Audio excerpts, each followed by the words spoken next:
Welcome to our channel. Today we how to connect Zendesk Sell to Google Calendar for contact meeting history, complete guide step by step clearly.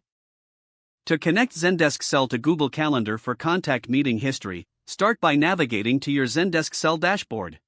Log into your Zendesk Sell account using your credentials. Locate the settings gear icon usually found in the bottom left corner of the dashboard. Click on the settings icon to open the settings menu. In the Settings menu, find and select the Integrations tab. Within the Integrations section, look for Google Calendar and click on it. If you don't see Google Calendar, use the search bar to locate it quickly. Once you've selected Google Calendar, click on the Connect button. A pop-up window will appear prompting you to log into your Google account. Enter your Google account credentials and click Next. After logging in, you'll be asked to allow Zendesk. Review the permissions and click Allow to grant access. Once connected, you will see a confirmation message in Zendesk Sell. Next, configure your synchronization settings. Choose whether you want all events or specific events to sync from Google Calendar. Select your preferred options for how meetings will appear in Zendesk Sell. Click Save to confirm your synchronization settings.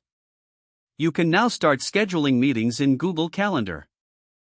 These meetings will automatically appear in your Zendesk Sell contact history. To verify the connection, navigate back to your Zendesk Sell dashboard. Select a contact and check the Meeting History tab. You should see all synced meetings from Google Calendar listed there. And that's it. You've successfully connected Zendesk Sell to Google Calendar for easy access to your contact meeting history.